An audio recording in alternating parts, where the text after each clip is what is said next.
Kerala Finance Minister Dr. T.M. Thomas Isaac tested positive for COVID 19 on Sunday, the first in the cabinet to contract the infection, and has been shifted to the Medical College Hospital in Thiruvananthapuram. LAC face-off. Jaishankar said bottom line amid heated talks with China. Foreign Minister S. Jaishankar plainly told his Chinese counterpart Wang Yi during the talks that ended late on Thursday evening in Moscow that India would not de-escalate until there was a complete and verifiable disengagement at all points on the LAC. Indore witnesses one case every 5 minutes and one death every 5 hours. This is due to the reason that in Indore, people have stopped taking preventive measures and are visiting markets as they used to before COVID situation. Army sends hotline message to China over People's Liberation Army's abduction of 5 Arunachalites. The Indian Army has sent a hotline message to its counterpart in China, the People's Liberation Army, stationed in the Indo-China border regarding the alleged abduction of 5 youths from Arunachal Pradesh by People's Liberation Army. This has been revealed by the Union Sports Minister and the Arunachal Pradesh MP, Kiran Rijiju, on Sunday. At least 137 people were killed and 5,000 wounded in a massive explosion that shook Lebanon as both the COVID and this tragedy took place together. This tells us that how government as well as people are becoming unaware and are hiding something from us and telling that hundreds have been reported missing, raising fears that the death toll will rise. If this all will go on, then how will it work?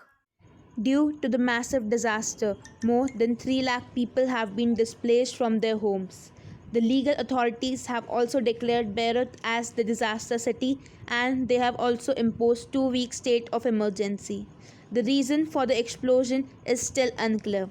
The Prime Minister of Lebanon said that there would be an investigation which would focus on estimating 2,750 metric tons of explosive ammonium nitrate stored at the warehouse.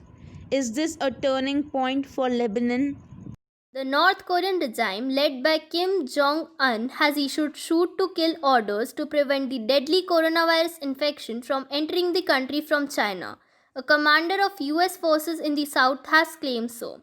According to an AFP report, impoverished North Korea has not confirmed a single case of COVID 19 infection that has swept the world since it first emerged in China.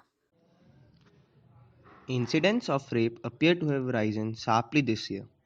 Margaret Taylor, the director of Liberia's Women Empowerment Network, said last month her NGO had recorded over 600 cases of rape between June and August. That was up from between 80 and 100 cases in May, she said. V's announcement of a national rape emergency follows a conference in Monrovia on tackling sexual violence on Wednesday. Addressing the meeting, the footballer turned president said Liberia was witnessing what is actually an epidemic of rape within the coronavirus pandemic, affecting mostly children and young girls across the country. V's office said in a statement on Friday that further anti-rape measures will be announced.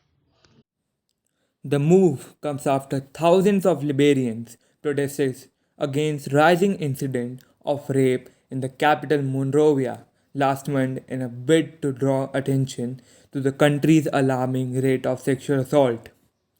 Later on Friday, V said he would install a special prosecutor for rape in Liberia, as well as set up a national sex offender registry, a statement from his office said. The government will also establish a so called National Security Task Force on sexual and gender based violence. A United Nations report in 2016 recorded 803 rape cases the previous year in the country of 4.5 million and found only 2% of sexual violence cases led to a conviction. The high rates of rape in Liberia have been a long standing concern. It was a resulting sense of impunity and legacy of a 14-year civil war between 1989 and 2003, when rape was commonplace, that had created the current problem, it said.